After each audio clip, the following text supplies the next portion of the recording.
Thank, thank you. Hindi na rin kailangan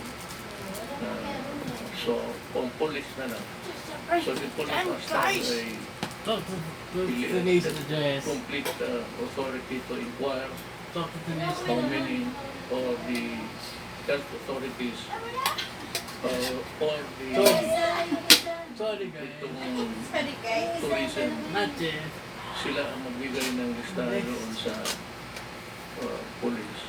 And even the hotels, they can provide the information all about everything to is place under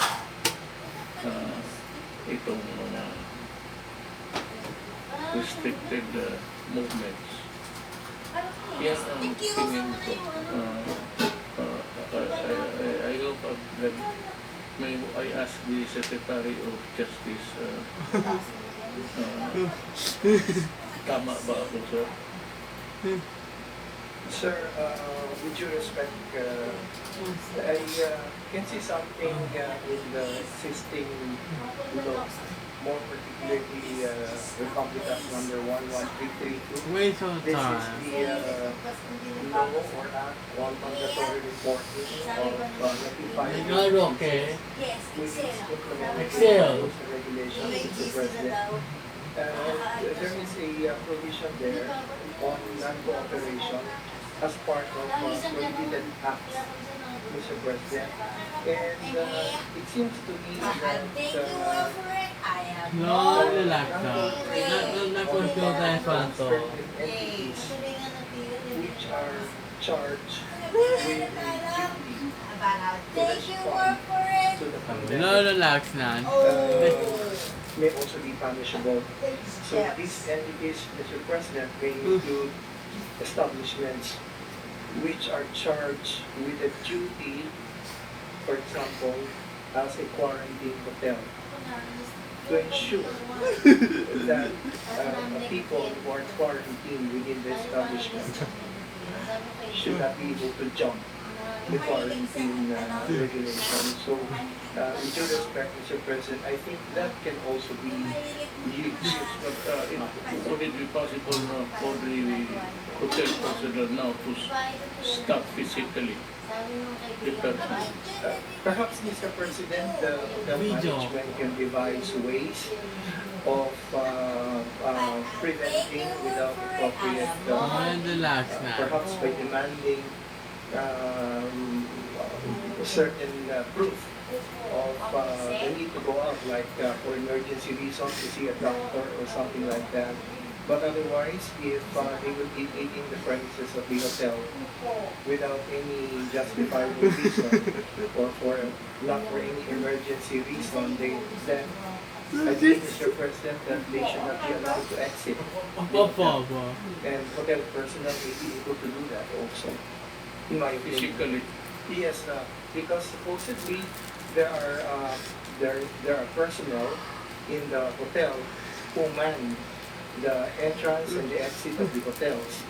And if the hotel has been designated, Mr. President, as a quarantine hotel, then presumably all the occupants of the hotel are under quarantine.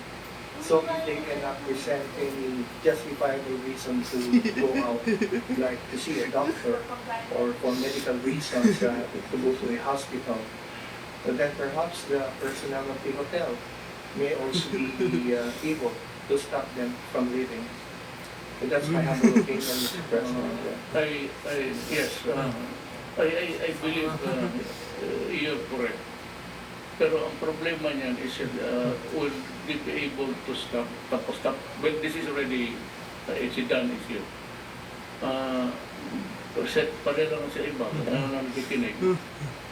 Yung hindi nila, they allow or they bar some people under quarantine to go out of the hotel, and they insist there would be, I said, some sort of a physical thing, kasi pipilitin mo talaga yung tao, makipaglabanan na, that becomes a problem. Yes. Tama po kayo, Mr. President. Who, well, yung delegated power is not really very clear that they can stop or bar or prohibit. Medyo kulang ang batas. Wala po Sa sila talaga outright. coercive, wala silang coercive power to stop. But they can only report kung meron pong violation yung occupant. Ayun ang problema. That's why police na lang. So yung iba, I hope this is nationwide. I think we are.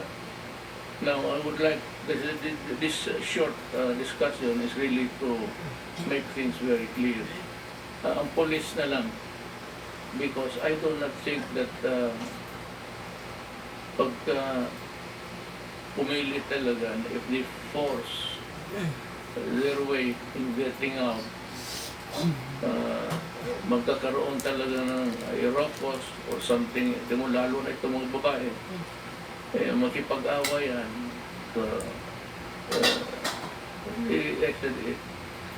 that's a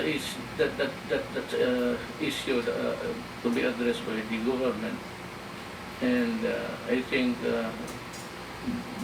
Secretary Ani has done nauna na siya, naunahan niya ako.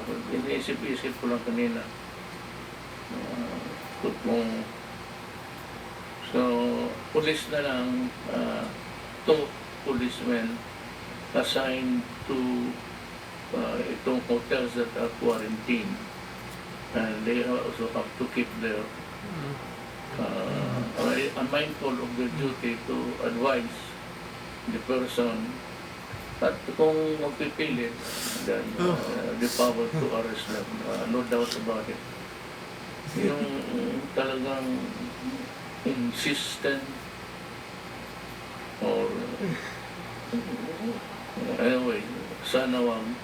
Baka sa probinsya, medyo So, kikinig ang lahat ng Pilipino, that's in the meantime, you can call the police. O pag na umalis na talaga, then it's really the police would be the first responder dyan sa issue na yan. Look for the culprit. The culprit is really yung ayaw sumunod. And in that connection, we are facing again a serious problem. Here comes another variant, Omicron. So again, there's a spike of people hospitalized needing treatment. Ang problema lang, kasi decontamination is so parang aggressive, very fast. And in a short while, nakita natin shoot up ang mga ospital. Ang problema nito, yung isolation preparation natin done a year ago. We can only revive them. They are still existing. Same preparations that we did initially. So, may I, para makinig lang tayo, I am no expert. I am here to listen to people who know ang trabaho na ito. It belongs to them. This is a realm of medical issues. I can only listen. But I have to call first the secretary. What is happening? We cannot control it? Impossible. That's what I said before. Whether we like it or not, the Omicron will visit us in due time. So, pakinggan natin ngayon, nandiyan naman si Secretary Tope who give us what's happening on the ground. Secretary Tope. Good evening, Yes, good evening, Mr. President, Good evening. and to my fellow cabinet members, Senator Bongo and PS Manny Aldea, and all the other officials who are in attendance, and to higit po sa lahat ng ating pong mga kababayan. Bago po ako bigay ng updates yung sa atin po any Omicron variant, ibig ko lang po ipakilala muli ang ating po mga panel of experts na pinangungunahan po ni Dr. Edsel Salvania, si Dr. Ana Ong Ling, si Dr. Melissa Alejandria, and si Dr. John Wong. Hindi na po sila naiba sa atin dahil madalas po natin silang inaanyayahan tuwing may mga issues katulad itong mga variants of concern para ibahagi sa atin at sa ating pong mga kababayan ang pinakahuling mga kaalaman at mga datos patungkol po sa nagbabadyang Omicron variant. Mamaya po, matapos po ako magbigay ng madaling National COVID Situationer, ay sisigundahan po ng ating po mga panel of experts. Si Dr. Maurice Salvania ay kanya pong ipapaliwanag at kaklaruhin yung impormasyon na kumakalat na yung pong pagre-retiro ng CDC 2019 novel coronavirus RT-PCR test na mukhang nagdudulot ng kalituhan ay magbibigyan po siya ng paglilinaw patungkol po sa issue na ito. Samantalang si Dr. John Wong naman po ay magbabahagi ng kanya pong mga kaalaman, nakalap ng mga informasyon na credible information at papaliwanag po niya kung ano po ang mga dahilan dito po sa ating nararanasan holiday surge. So, dalawa po ang papahagi sa atin ng kabilang presentation matapos po ibigay po ang updates. So, first slide please with your petition, Mr. President. Unang slide. Sí. First slide please. Thank you. So muli, mag-uumpisa po ako doon sa mga pangunahin na mensahe, Mr. President. At ito po ngayong linggo ang ibig po namin ibahagi sa lahat. Una, alam natin na mas transmissible ang Omicron variant sa original at mga naunang variant na nakapasok sa ating bansa. In fact, ang Omicron variant ay mas nakakahawa ng 4 na beses kaysa po sa Delta variant. Kaya naman, napaka-critical na atin na mapaigsi ang intervals ng pagsasagawa ng ating contact tracing, testing, and isolation upang mapigilan natin ang lalong pagkalat nito. Pangalawa po, bagamat mas nakakahawa ang Omicron variant, ipinakita ng mga pag-aaral na nananatiling epektibong panangga ang ating pong kasalukuyang bakuna laban sa nasabing variant. Kaya naman hinihikayat namin ang lahat na magpabakuna upang maprotektahan ang inyong mga sarili at mga kasama sa bahay. Pangatlo po, at huli, ating pong nasasaksihan itong nakaraan na holiday season na naging mabilis patuloy ang pagkalat ng COVID-19 dahil sa mga social gatherings. At tumaas po yung social mobility, yung pagkahalubilo ng mga tao, ay ito po ay tumaas. At dahil sa patuloy na pagtaas ng kaso nitong mga nakaraan araw, nananawagan po kami na i-suspindi muna ang lahat ng mga mass gatherings. Kasama po dito ang darating na pagdiriwang ng traslasyon. Piliin po natin makilahok dito sa ating mga bahay na lamang upang maiwasan ang pagkahawa at pagpasa ng sakit. Maliban sa mga mass gatherings, kung maaari, piliin po natin ang alternatibong pamamaraan o work arrangements at pagsasagawa ng mga meetings at iba pang mga activities. Gawin na lamang po online. Next slide. Sunod na slide, please. By the way, Mr. President, I am in quarantine since I got exposed to my staff who tested positive last Friday.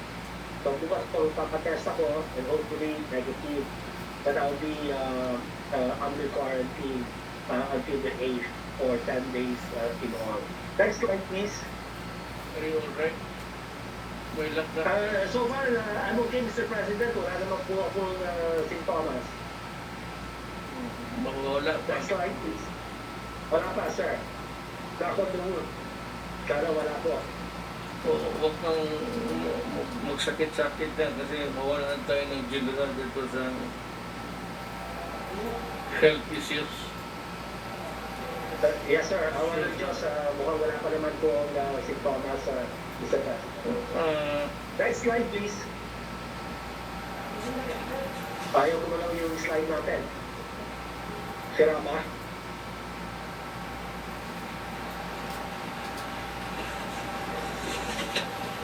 Anyway, ituloy ko na lang, Mr. President. No? Para naman sa ating usual COVID-19 updates.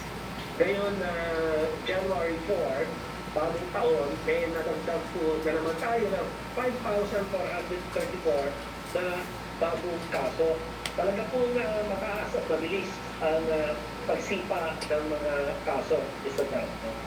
At sa 5,434 na naitagdag sa ating mga kaso, 3,849 ay mula sa NCR. Pinakamataas po ay NCR.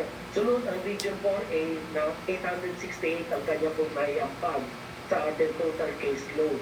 At ang Region 3 sumunod at 339 at 378 naman sa mga natitirang region. Para naman sa ating mga aktibong kaso, ang bilang ngayon ay kaapat na Enero ay nasa 29,809 o katumbas mo nito ay mahigit 1% ng ating mga kabuuan kaso. Ang ating recoveries naman ay umabot na sa 2.779 million thereabouts at ang ating recovery rate ay nasa mataas na 97.15% habang ang bilang ng mga namatay o pumanaw ay nasa 51,604 at ang ating case fatality rate ay nananatili sa 1.8%. Ang ating naman positivity rate ay kasalukuyang nasa 14.1%. Ito ay sumipa din, Mr. President, dahil yung mga nakaraan na linggo ay less than 5% po tayo ng positivity rate.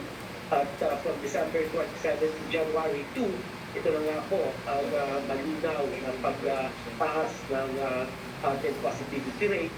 Samantalang ang RT-PCR testing output po natin ay nasa kasalukuyang 29,000 tests kada araw. So kailangan mapataas pa ang ating testing output. And capacity naman ng ating testing ay maabot na sa 90 to 100,000 per day. At huli, tumataas ang ating national utilization rate. 24% para sa bed utilization rate, 26% naman para sa ICU beds, at 14% para sa mechanical ventilators. Ang pagtaas na ito ay talagang sadyang mas nakikita po sa bandang National Capital Region. Sunod na slide naman po, next slide, Secretariat. Sa nakalipas na linggo, from December 29 to January 4, next slide, nakapagtala po tayo ng 3,313 average daily cases. Mas mataas po ito ng halos 9 times kumpara sa ating pong naitalang 349 average daily cases noong December 22 hanggang December 28. So ayan, makikita po natin sa slide nito sa bandang dulo. Yan, makikita natin yung graph, kulay blue.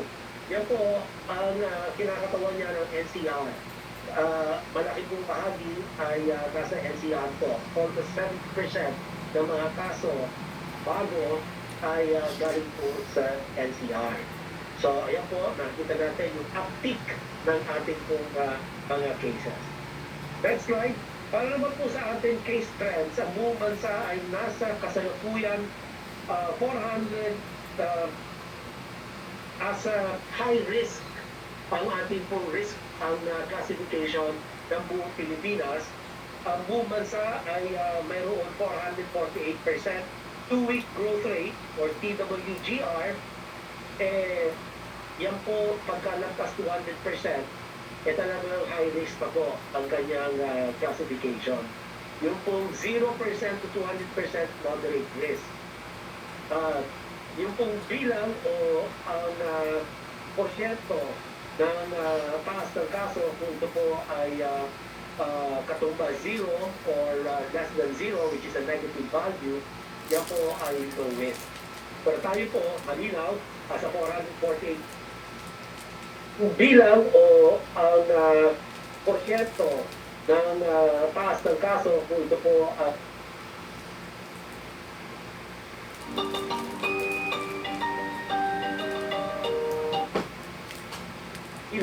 sa 448%, high risk po ang ating 2-week growth rate. At meron po tayo 1.66 average daily attack rate or ADAR. Ano po? At ito po ay although moderate risk classification, kung ibabangga po ito sa TWGR, ang kakalabasan po ay high risk. Kanya nag-escalate po tayo to SED classification. Ang pinakamalaking pagtaas ng kaso naman ay nakita sa SED, NCR, nasa kasalukuyang critical risk case, pinakamataas po na risk classification na meron po 1,475% two-week growth rate at 8.79 ADAR. At nakikita rin na tayo ng pagtaas ng kaso sa regions 4A and 3. Ang region 4A ay kasalukuyang nasa high risk na may 557%. Ang taas din po dito ng kanyang growth rate at 1.6 ADAR. Habang ang region 3 ay nasa moderate risk na may 339% TWGR and 0.91 ADAR. Ang mga natitirang region ay nananatiling nasa low at minimal risk case classification. Next slide. Dito po tayo sa natin. Next slide. Ang ating pong bed utilization rate, gaya na sabi ko kanina, nationally 24% at mas mataas ng 6 na puntos mula nung nakaraang linggo, habang ang ating ICU utilization rate ay kasalukuyang nasa 26%. Mas mataas ng 8 puntos kumpara noong nakaraang linggo.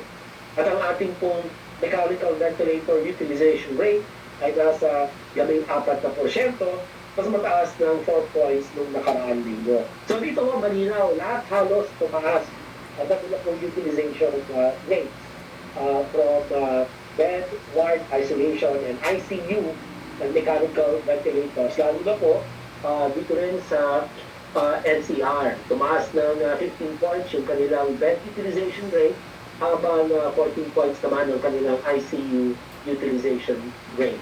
At ito pong 10 region ay nagpakita rin po ng pagtaas ng kanilang utilization rates for beds and ICU 11 regions ang nagpakita ng pagtaas. At yung iba naman po ganoon din ang back beds ay may 8 region na tumataas.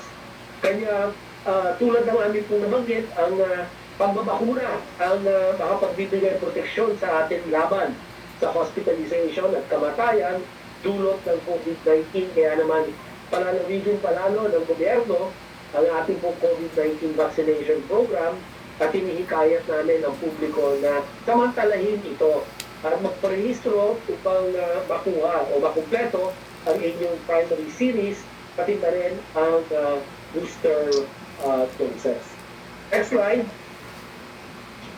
Ang ating pong death curve naman ay nanatiling bumababa, Mr. President. Sa kabila ng nakikita natin pagtaas ng kaso, isa itong patunay na epektibo talaga ang ating pong vaccination program laban sa COVID. At as of January 4 ay nakapagtala po lamang tayo ng 2 namatay. So sana magpatuloy na ganito lamang po, na dahil na marami na po ang napakunahan, mamaya napakita po ito at bibigyan detalye ni Secretary Charlie Galvez at ni Secretary Vince Dizon na ating po nakamit na patungkol po sa ating bakunahan. So, next slide, dito po makikita nakapagbigay na tayo ng mahigit 109 doses ng COVID-19 vaccines. Mahigit 61 million individual, thereabouts, no? Ang may first dose, habang mahigit 50 million naman ang individual dito ang fully vaccinated na. At nakapagbigay na rin po tayo ng booster sa halos 2 million na individual. So hanggang ngayon, ipapakita rin po, ibabahagi ng ating po mga experts na malaki pa rin po talaga ang kabutihan dulot ng ating po mga bakuna. And they remain to have a high rate of effectiveness, yung mga bakuna po natin, laban sa Omicron variant. Meron po tayong mga humigit kumulang 81% na effectiveness rate. And against Delta, mga 85%. Kung makumpleto po yung bakuna at mabigyan ng booster doses. Yun po. So, maganda po na kaalaman nito at impormasyon na ating po nakalap, kumakailan lamang. At mamaya, ipapaliwanag din po ng ating mga eksperto. At huling pagbubuod, Mr. President, ang ating bansa ay kasalukuyang nasa high-risk case classification. Gaya na sinabi ko, 849% ang pagtaas sa ating 7-day moving average of daily reported cases and 448% 2-week growth rate at 1.66 average daily attack rate and 13.4% positivity rate. Samantala, ang ating healthcare utilization rate ay sa 20%. At ICU-UR at 23%, nakapagtala naman tayo ng 2 namatay sa unang 4 na araw ng Enero. So mababa po ito sa punto sa ating pinakamababang naitala pagdating po sa mga na tumanaw. Patuloy ating vaccination rate, patuloy na tumataas ka, 69% halos ang ating target ang nakakuha ng first dose habang 57% naman ang fully vaccinated. So, kung lamang po ako magpawakas, Sir President, at nakanda na po akong tumugot, thank you po sa kanina. Meron po tayong 2 expert na magbibigay po ng presentation with your permission, Mr. President. Sabi ko na nga alam mo, to the listening public, kanyuyo na lang But yung mga tao na hindi pa nagpabakuna, without really no offense sa inyo, pero which is the reality ever present in this situation, in the environment. Malaki ang tsansa na pag mahawa ka, talagang mamatay ka. So, kukunti naman ang namamatay sa awa ng Diyos, hindi masyado marami. Pero may namamatay pa rin. Sigurado yan, walang bakuna. Kung mapapakunado ka, when there's a defense, however small, na yung bakuna original for COVID-19 is as good for all of the variants. And the variants are, the mutants are nagwawala. Ang mundo ay in a quandary. Lahat tinatamaan, including us. Sabi ko nga, any development doon may mutant na naman sigurado. Yung nagbabakuna, pag hindi nagbabakuna, kung tinamaan yon, the risk of dying this year, 2021, is nandyan. So, bahala kayo. Ngayon, kung hingi kayo ng tulong sa akin, sabihin ko, hindi akong tulong sa iyo. Kasi hindi ka nagpapakuna. Kung mapakuna ka na, wala na akong problema, at saka wala ka ng problema. Ngayon, kung mamamatay ka, o bahala ka sa sarili mo. Kung ayaw, puno na yung hospital ngayon by this time, the contamination is ever growing very fast. Ang defense lang natin, defense that's available to you is really the vaccine that you got every year, which is the view of, I think, most of the doctors, that kung mabakunado ka, you will just feel a little bit of, hindi naman discomfort. Parang sickness, but it will not be really fatal dahil dyan sa bakuna. It's not because I do not buy the much less aggressive, whatever enters your body interferes with your system, and you do not have the antibodies there because it's not available in your system, you will die, especially kung patungan ng secondary and whatever. Pneumonia yan ang kalaban mo dyan. So, pneumonia na serious, sabi ng mga doktor, inflamed respiratory system. So, yung hindi magpabakuna at nalaman ng mga barangay captain, sabihin na lang nila, huwag kang lumabas. At kung malabas ka, you'll be escorted. If you force the issue, I said, because the barangay captain is a person in authority, he can place you under arrest and dalhin ka sa istasyon. Doon ka sa mabaho na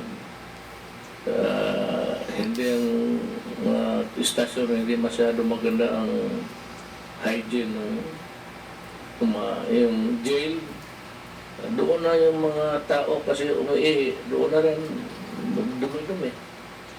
May mga istasyon na walang maniwala kayo.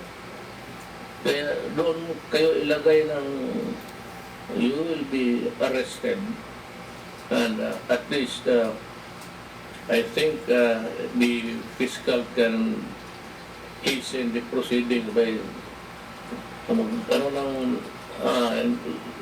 preliminary investigation na agad. At pagkatapos akong i-file yan, you go to straight to jail. At ang masakit niyan, before you can work on anything, you'll suffer the sinasabi kong hindi na maganda na sitwasyon. Because not all public structures are really, it's not the best, the best shelter to be there.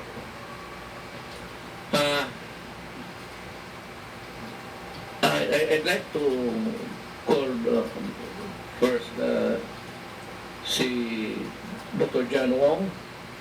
Can you give us the insights of the surge, the holidays? Will the additional restrictions of converging of people and crowding and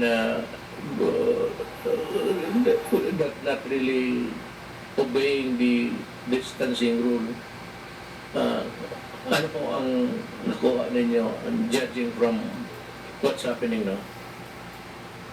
Dr. Wong? Thank you, Mr. President. Yes, sir. Yes, sir.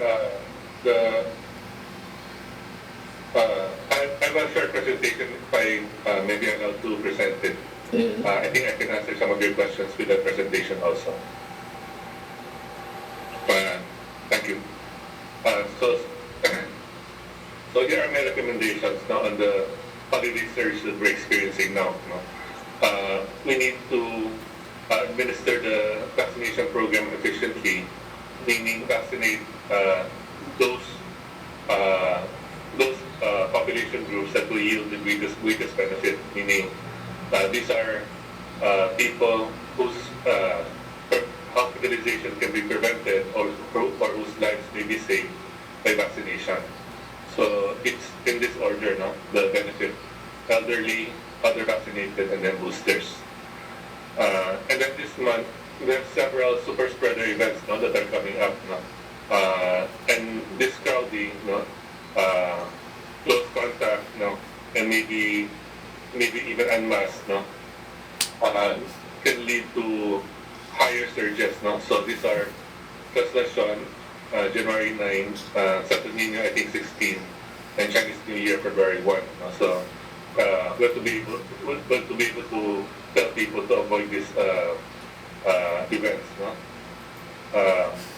Because of the very fast transmission of Omicron, we need wider spread use of antigen tests. No? Even the cheaper ones are about 300 to 400. No? So people have to be able to access this. No? And then to preserve our health system, our hospitals, no? Encourage home care of mild cases. There are also a couple of outpatient medicines that are available now for people at risk. No? This can be administered on an outpatient basis, no? To prevent hospitalization. No? These have to be made more affordable when they enter the country. And finally, we need better communication to change the public's behavior in terms of crowding, physical distancing, wearing of masks, and attending these super spreader events. Next slide, please.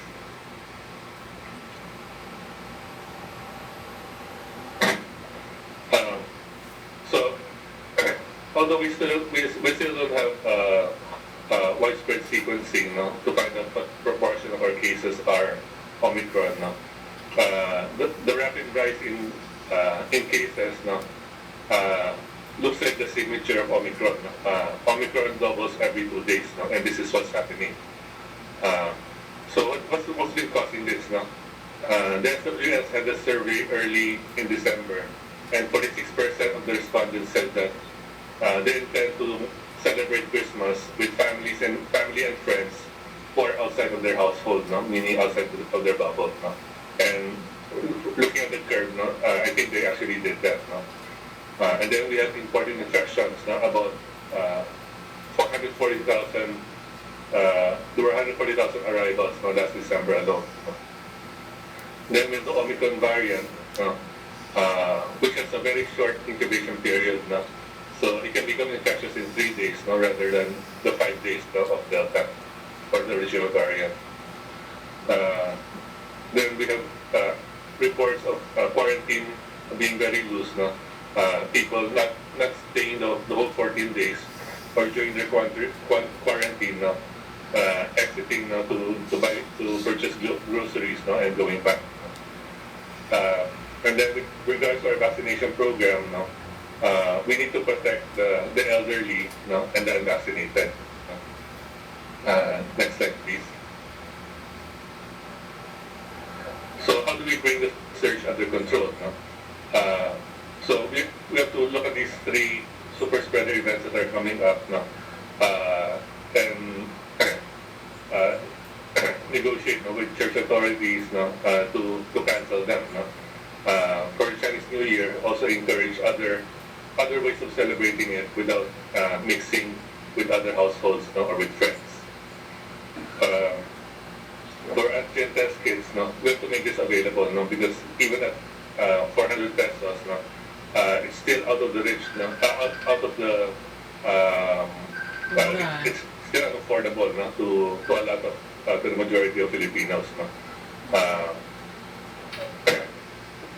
For the antiviral pills, no, we have to make sure that they're affordable, no, bring them under price control.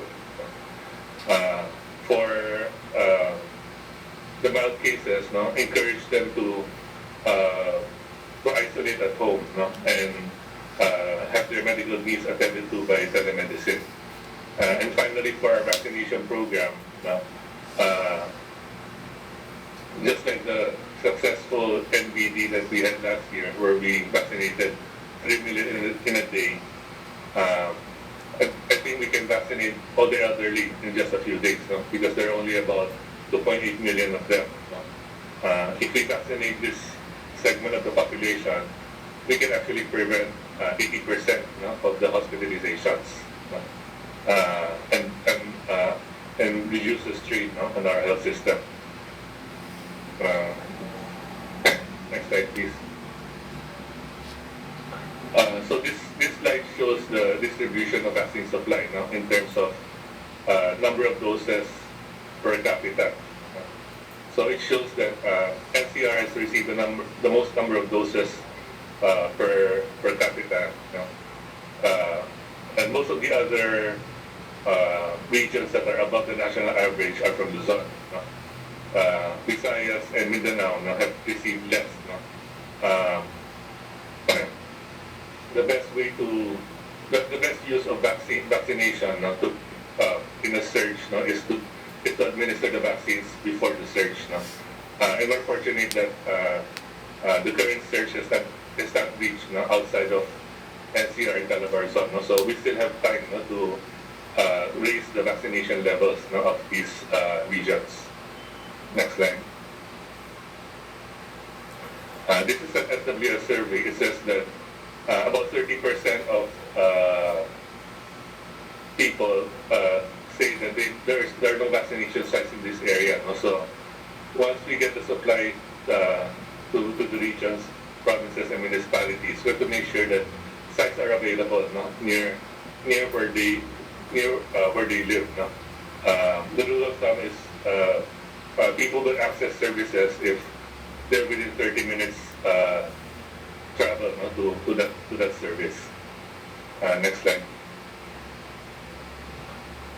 In terms of vaccine confidence, no, although we've increased vaccine confidence by several magnitudes, no, over a few months, no, there's still some gaps. No? So, for example, people with fewer years of schooling, no, less than a high school education, no, still have a high level of vaccine hesitancy.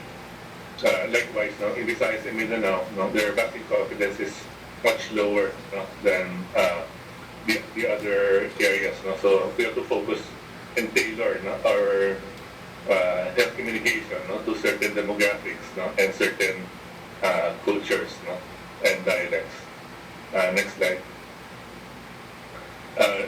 This is the vaccine coverage for the elderly. So the national level is on the left side, no, the maroon bar. No? So a lot of regions are below that national level, no? Especially Visayas and Mindanao. No? So we have to bring those regions up as high as possible, no? As much as possible, 100% coverage, no? So that we can protect the elderly and prevent deaths and hospitalizations. No? So I was happy to hear that NCR is going to have a vaccination day for the elderly. No? I think this will top up, no, the vaccination, the elderly vaccination in NCR. No? So I hope that can be replicated also in other regions. No? For the elderly, the problem is not supply. No? The problem is really vaccine hesitancy. No? So we need to do some social preparation first. No? Raise their trust in the vaccines, no? Raise their trust in the vaccinators, and in the services that are provided, no? So that they will come, no, when we offer these vaccines. Next slide. Finally, so what this slide shows is the priority for vaccination should be people who don't have the primary series yet, no? Because vaccinating somebody who is unvaccinated is 5 times more effective, no, than adding a booster to somebody who's already vaccinated. No? Because these people, even if their immunity is depressed with Omicron, no, still have some immunity, no? Unlike the vaccinated who have nothing. Next slide. Gabi, So just to summarize, Mami. we need more efficient vaccination. We need to avoid the super spreader events. No? sasabihin ko sana sabihin mo kay Kuya magpa-booster na. Super spreader events. No? Sabihin mo kay Kuya magpa-booster na. Baka magkaubusan. Although Pagka it is said that dumami na yung it's ano, less severe, it's milder. No? yung Only cases lalo the hospitalization is reduced now by 1/3. na However, it's 4 times more transmissible. No? So the net effect is that hospitalization will increase by 1/3, no? Because of the higher number of cases. So we need more antigen tests, no? To be accessible to the community, to teach people home care for mild cases, no? And make outpatient medicine is more affordable. No? And of course, no? Better communication to change the public's behavior. Thank you, Mr. President. Come on, guys.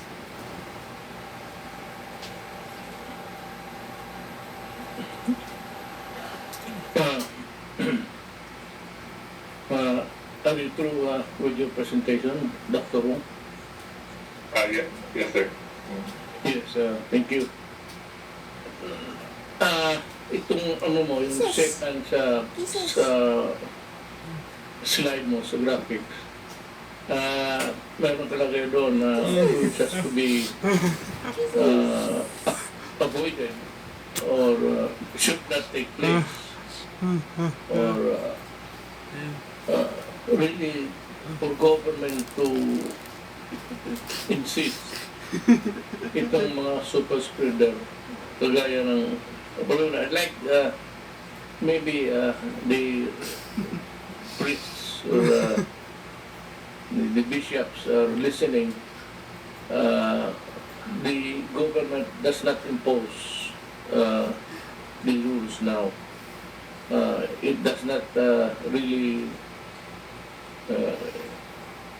it doesn't have the character of an imposition, but rather a request from government for everybody to follow the guidelines set to prevent the widespread again of the super spreader that they have mentioned, Dr. Wong. I am referring now to itong super spreader na let me just cite the Metro Manila Roman Catholics. You must understand that this is really not intrude into your activities. But ang Roman Catholic kasi every year nagkakaroon ng procession na Black Nazarene. And sometimes yung mga attendees ang pupunta doon would reach a million mark or even plus. Itong procession na to, it's a very important event for the Roman Catholic Church. Now, I have to appeal to them for their understanding and to really look at it in the broader context of our liability also to the people if we do not act correctly or fail to come up with measures to protect public interest and public health. You know, the minister functions of government are for government to come up with measures that would protect all kinds of the scope of governance is you have to come up with measures of protect public health, public safety, public order,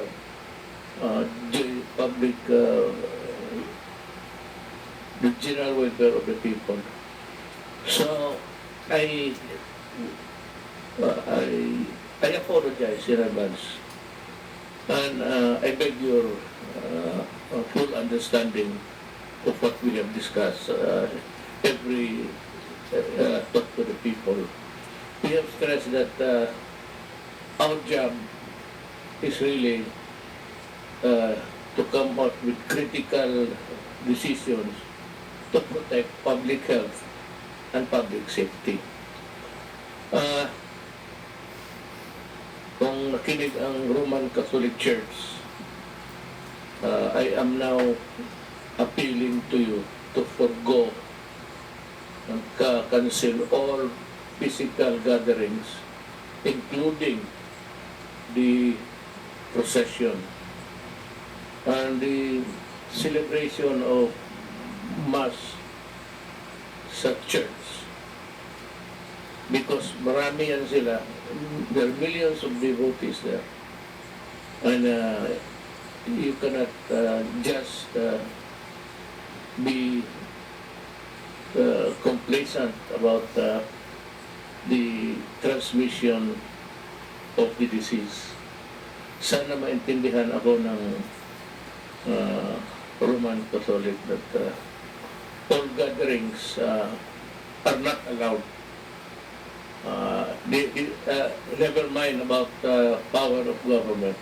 This is just an appeal to the hierarchy of the church to look at it on a broader understanding that it would really be a super spreader as sinabi ni Dr. Wong.